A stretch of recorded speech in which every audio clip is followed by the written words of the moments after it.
Queridos alunos e alunas, como vocês estão? Eu sou a professora Marcileia de Sampaio e estou aqui hoje para falar do nosso terceiro módulo de aula do curso de História da Educação Brasileira. Vamos lá, então? Vou reduzindo aqui, vocês poderão me ver e acompanhar o material de aula ao mesmo tempo, seguindo o curso de História da Educação Brasileira, e hoje nós vamos falar sobre a concepção moderna da infância e educação. Essa concepção da infância, voltando aqui, vou pegar um marcadorzinho e a gente vai poder marcar o texto e discutindo. Essa concepção de infância se formou desde os inícios dos tempos da modernidade, tá? E a gente tem aí como uma forte marca, né, dessa ideia, dessa concepção de infância, a pesquisa que foi criada pelo historiador francês Philippe Ariès, ok? E ele lançou um livro sobre a história social da criança e da família. Então, quem tem interesse de compreender essa concepção moderna da infância, eu vou aí sugerir a leitura do livro do Philippe, ok? A obra ela causou uma grande repercussão e ainda hoje é referência sobre o assunto. Com base nessa obra, algumas pessoas afirmam que a maneira controvertida que a criança sempre existiu, mas a infância foi uma invenção europeia, né, da Europa Ocidental, no início dos tempos modernos. Para a gente poder compreender melhor sobre isso, vamos compreender aí lá no período medieval. No período medieval, a criança, né, ela tinha aí uma ideia lá dos séculos, né, do século XVII, que ela não era vista no período, não tinha as artes em relação à criança, não retratou, né, a gente não tinha nada que retratasse a criança.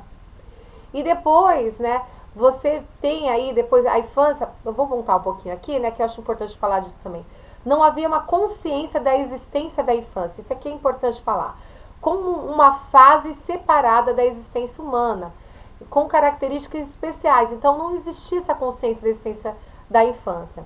A concepção que predominava, né, no período medieval era essa ideia do adulto em miniatura, perfeito? Vamos avançando aqui na aula, né? E aí a gente tem o quê? A gente tem nesse período, né, a falta do tema infantil. Isso tem uma ausência significativa quando a gente fala nesse período medieval.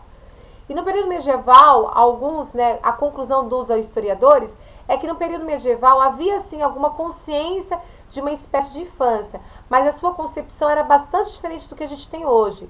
De um modo assim, geral, a gente pode compreender, né, que até o início dos tempos modernos, o que predominavam eram os métodos informais de socialização dentro da família e da comunidade local. Então a criança ela tinha esses métodos, era o que predominava, não tinha uma atenção voltada para a infância. A criança ela aprendia a arte de viver informalmente entre os adultos. Os filhos dos nobres, que estavam lá reservados ao ofício das armas, eles cabia, né, um serviço ao mestre cavaleiro. E as filhas da aristocracia cabia lá o cuidados, né, das preceptoras, que ensinavam as boas maneiras e o papel de ser esposa. Era essa a função aí. No entanto, a concepção de infância, né, na era moderna, né, traz algumas alterações. Bem como a gente tem falando aí desde o início da primeira e da segunda aula, nesse processo histórico, quando a gente pensa na educação, criou-se então um novo universo simbólico, a chamada cultura das publicações. O que foi isso daí, esse universo histórico, né? É que teve um código que precisava ser aprendido para poder ser decifrado. E assim o indivíduo passou a desvendá-lo. Ou seja, a criança ela não podia mais naturalmente penetrar no mundo do conhecimento dos adultos.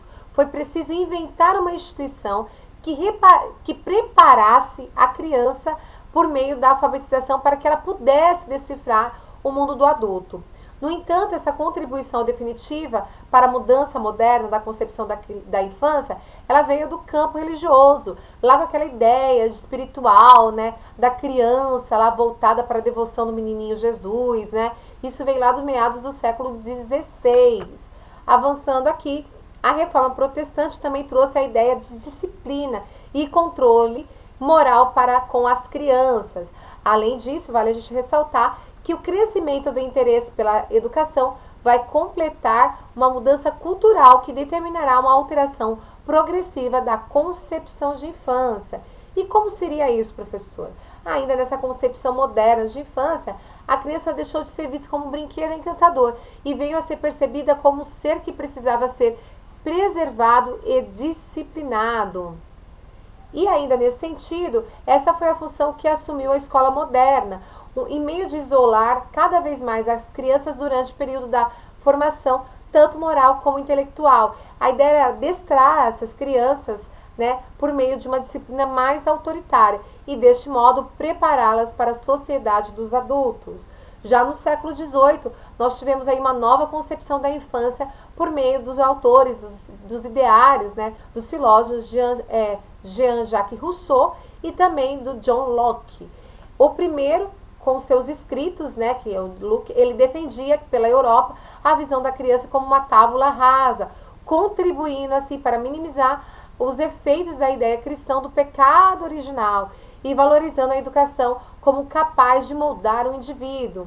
Já nas palavras de Rousseau, que escreveu, né, Emílio, da Educação, que foi publicado em 1762, mostra em sua defesa uma nova compreensão de infância, qual seja, não se conhece a infância no caminho das falsas ideias que se tem. Quanto mais se anda, mais fica perdido. Os mais sábios prendem-se aos que os homens importam saber, sem considerar o que as crianças estão em condições de aprender. Procuram sempre o homem na criança, sem pensar que ela é antes de ser um homem. Essas são as palavras de Rousseau. Durante o século XIX, lutou-se contra o trabalho infantil para que todas as crianças frequentassem a escola por meio de uma legislação que protegesse essa criança da exploração de adultos. Defendia-se a tese de que a criança era economicamente sem valor, mas emocionalmente inestimável. Alguns avanços significativos nas condições das crianças e adolescentes: diminuição de taxa de mortalidade, aumento da altura média dos jovens, maior taxa de alfabetização, frequência à escola. Nessa época, o Estado moderno havia assumido diversas funções sociais que influenciariam aí para uma melhor vida das crianças e adolescentes. Deste modo, as políticas de saúde e políticas públicas trouxeram uma preocupação com o ambiente escolar sadio. A escola então passou a substituir o trabalho como principal ocupação para as crianças, reforçando a necessidade do Estado constituir os seus sistemas públicos de educação. Portanto, essas foram algumas considerações sobre a concepção perfeita moderna da infância na educação. Então, nós vamos encerrando aqui esse módulo de número 3 e caminhando para o módulo de número 4. Aguardo vocês no módulo com mais informações. Até já!